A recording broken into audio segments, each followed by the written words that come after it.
Bonjour à tous, c'est Simon Madio et je vous retrouve pour évoquer avec vous le Z5 Or de ce à vendredi du côté de Deauville. L'hippodrome de la Touque nous accueille donc pour un nouvel événement sur sa PSF. Le prix de Cherbourg, ça sera dans le dernier rendez-vous du programme, 20h15 pour le départ de ce grand handicap disputé sur 1900 mètres avec des chevaux d'âge bien connus. Au départ, donc, on aborde cette épreuve ouverte avec celui qui sera notre favori, le numéro 6, Zeloro, qui a gagné sa course en début d'hiver, qui a confirmé ensuite en terminant deuxième d'un événement début décembre du côté de Chantilly. Ici, il va être rallongé, mais on peut penser que cela va même l'aider quand on regarde ses fins de course. Il termine souvent très bien ses parcours. L'entraînement est confiant, il a repris de la fraîcheur. Christian Nemoro est en selle avec un bon parcours. Il semble en mesure de jouer un premier rôle. En deuxième position, le numéro 1, Célestial, qui sera l'immense favori de cette épreuve. Le pensionnaire de Stéphane Vattel vient de crever l'écran dans la course référence du 23 décembre, le prix de Giverny ce jour-là, où il a longtemps rongé son frein avant de terminer en trombe échouant de peu pour la victoire. On sait qu'il est capable de remporter un handicap à cette valeur, mais le numéro 1 pourrait être un tout petit peu piège. Stéphane Vattel ouvre un petit peu le parapluie également, il pose quelques interrogations sur la candidature de son pensionnaire. Voilà, maintenant Christophe Soumillon est en selle, si tout se passe bien, bien évidemment que le cheval est en mesure de jouer un premier rôle. En troisième position, le numéro 14, Sir, l'autre pensionnaire de Stéphane Vattel, qui a bien couru dans la course référence du 23 décembre, qui est finalement mieux avec peu de poids en bas de tableau de la première épreuve.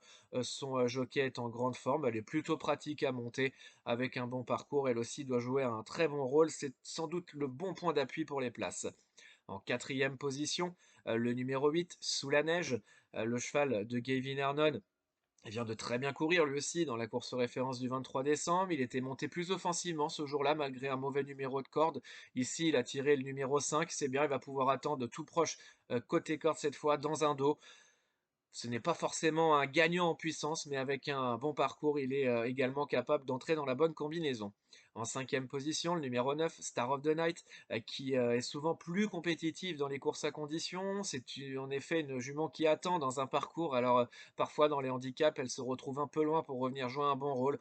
Mais si tout se passe bien, si son jockey peut prendre un bandeau en 37 de valeur, on la sent vraiment en mesure de venir lutter pour les bons accessites.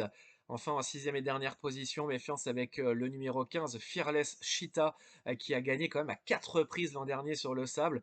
Certes, elle est désormais obligée d'attaquer les événements, mais elle a été façonnée par son mentor. On peut penser qu'elle est encore capable de passer un palier pour sa première en 36 de valeur, il va falloir s'en méfier de ce numéro 15 Fearless Cheetah qui peut venir jouer les troubles faits. Et puis en cas de non partant, méfiance avec le numéro 16 Young and Proud qui n'a pas fait de mauvaise rentrée l'autre jour, qui avait fait quelques très bonnes choses l'an dernier dans les grands handicaps face aux seuls 3 ans. Et s'il va affronter ses aînés, il pourrait encore manquer d'un petit parcours. Mais il faut s'en méfier de ce numéro 16 Young and Proud qui pourrait créer la surprise dès ce vendredi. On récapitule donc avec en tête le numéro 6 Zeloro, puis le probable favori, le numéro 1 Célestial, qui n'a peut-être pas course gagnée pour autant. Le numéro 14 Sir, qui est sans doute une bonne base pour les places. Le 8, pardon, Sous la neige. Le 9, Star of the Night. Et un petit outsider intéressant, le numéro 15, Fearless Cheetah en chiffres 6, As, 14, 8, 9, 15 plus le numéro 16 en cas de non partant. Pour les repérer, on reste dans un premier temps du côté de Deauville en réunion 1 avec tout d'abord le 311 Havana Six. La pensionnaire de Gérald Mossé vient de jouer de malchance sur ce parcours. Elle venait avec des ressources et a été complètement stoppée à la distance. Il faut bien évidemment oublier cette course. Elle est compétitive dans les handicaps. Certes, ce n'est pas toujours la plus facile à monter. Mais si Jérôme Moutard arrive à avoir le passage au bon moment, attention, elle est capable de venir mettre tout le monde d'accord. On continuera ensuite du côté de Deauville en réunion 1 avec le 406 Last Scene qui n'a que très peu couru à l'âge de 8 ans mais n'a pas été gardé à l'entraînement pour rien. Et il l'a d'ailleurs prouvé lors de ses dernières sorties. Il monte en puissance, il est compétitif à cette valeur. Attention, il peut encore progresser un peu, hein, ce cheval-là, si tout se passe bien. Lui aussi pourrait jouer un premier rôle.